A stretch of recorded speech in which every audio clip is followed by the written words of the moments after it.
Para murid sekalian, anda semua pasti sudah mengetahui tentang COVID-19. Virus ini berjangkit daripada individu kepada individu melalui titisan pernafasan dan juga sentuhan. Antara gejala penyakit ini adalah demam, batuk, selsema dan sukar bernafas. Bagaimanapun, tanpa gejala-gejala ini, anda mungkin boleh menjadi pembawa kepada virus ini tanpa anda sedari. Demi memutuskan rantaian jangkitan virus ini, langkah-langkah pencegahan seperti berikut mesti dipatuhi. 1. Kerap mencuci tangan menggunakan air dan sabun atau pensanitasi tangan. 2. Pakai pelitup muka kepada yang bergejala dan berimuniti badan rendah. 3. Amalkan penjarakan sosial 1 meter antara individu. Dan 4. Kekal berada di rumah sekiranya tiada keperluan untuk keluar. Langkah-langkah yang disebutkan tadi bermakna anda semua tidak dibenarkan untuk bersembang rapat, berkumpul dan bersentuhan. Kepatuhan anda kepada langkah-langkah pencegahan ini memberi makna yang besar kepada negara. Tahukah anda apa yang perlu dilakukan sebelum ke sekolah? Sebaik sahaja bangun pagi, periksa suhu badan terlebih dahulu. Seluruh ahli keluarga digalakkan berbuat demikian. Jika suhu anda tinggi, kekal berada di rumah dan tidak perlu ke sekolah. Amalkan kebersihan diri.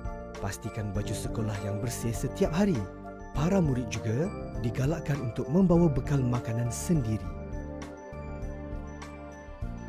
Murid-murid sekalian, penjarakan sosial 1 meter perlu sentiasa diamalkan di sepanjang perjalanan ke sekolah. Bagi yang berjalan kaki, pastikan jarak anda ketika berjalan. Bagi murid-murid yang menaiki kenderaan awam seperti bas atau van sekolah, hendaklah sentiasa mematuhi garis panduan yang telah dikeluarkan oleh sektor pengangkutan awam darat.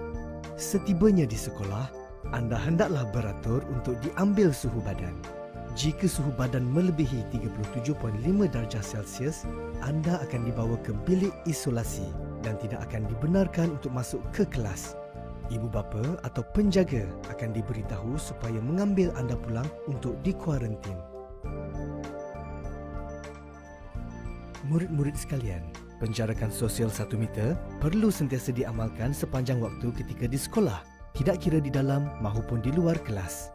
Di tandas, elakkan daripada bersesap. Pastikan tangan dibasuh menggunakan sabun.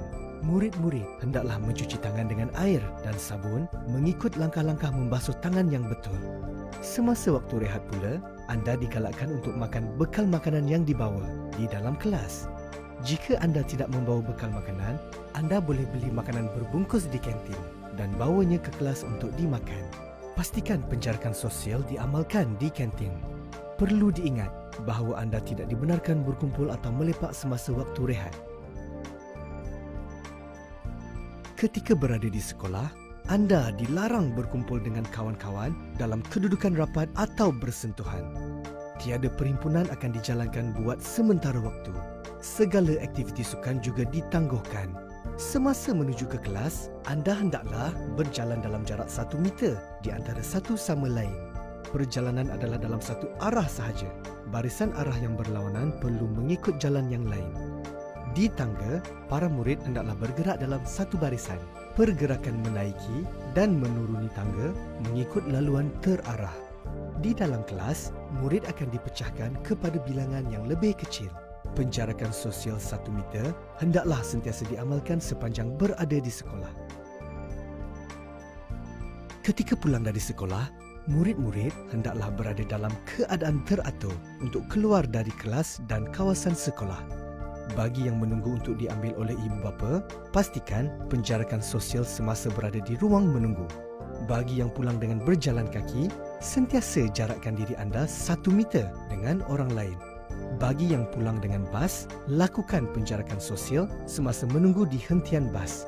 Ketika beratur untuk menaiki bas dan sepanjang berada di dalam bas. Demi menjaga kesihatan anda daripada dijangkiti COVID-19, langkah-langkah yang telah ditetapkan ini hendaklah sentiasa dipatuhi. Kepatuhan dan kerjasama anda memberi makna yang amat besar untuk negara.